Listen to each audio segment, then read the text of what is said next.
Imagina que você está prestes a assistir a um julgamento no tribunal do júri.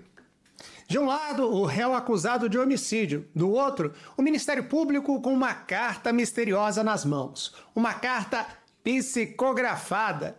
Sim, você ouviu corretamente. Uma carta atribuída ao espírito da própria vítima. Escrita por uma médium que teria canalizado a mensagem do além. E essa carta foi parar nos autos do processo, juntada pelo promotor de justiça. E a pergunta que ficou no ar foi: isso pode? Carta psicografada vale como prova no júri?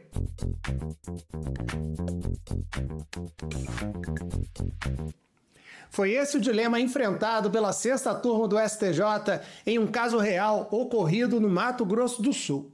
O réu era acusado de 3 homicídios, um consumado, 2 tentados.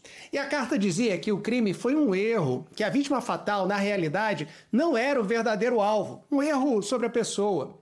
Detalhe, a carta mencionava até o apelido de uma das pessoas envolvidas, tudo supostamente vindo do plano espiritual. Mas como refutar uma prova que veio do além? Esse foi o principal ponto levantado pela defesa. Segundo o advogado, não havia como exercer o contraditório. Como que eu posso confrontar algo que não pode ser questionado racionalmente? O Ministério Público, por outro lado, defendia a admissibilidade. Disse que a carta não era ilícita e que sua análise deveria ficar a cargo dos jurados, que são representantes do povo. Mas o relator, ministro Rogério Schietti, foi bastante claro. Mesmo que a carta não seja legal, e efetivamente não é, ela não é epistemicamente confiável.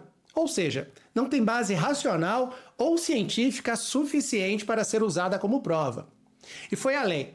Disse que admitir esse tipo de documento poderia induzir o júri a conclusões irracionais. E que a verdade no processo penal ela precisa poder ser refutada. E como refutar uma carta que veio de uma fonte espiritual? Com a leitura da borra de café, por exemplo? No final, o STJ decidiu. A carta psicografada deve ser excluída do processo e todas as provas que decorreram dela também. Além disso, o processo volta para o juízo de origem, que deverá reavaliar a decisão de pronúncia, agora sem qualquer influência da psicografia. O STJ deixou um recado claro. Crença religiosa não pode substituir critérios jurídicos. Fé não pode ocupar o lugar da prova. E no fim das contas, o julgamento do júri precisa se basear em provas que possam ser questionadas, analisadas e, principalmente, refutadas. Porque é assim que se faz justiça em um Estado laico e racional. Gostou do vídeo? Então curte, compartilha e subscreve o canal. Um abraço do Milhomem!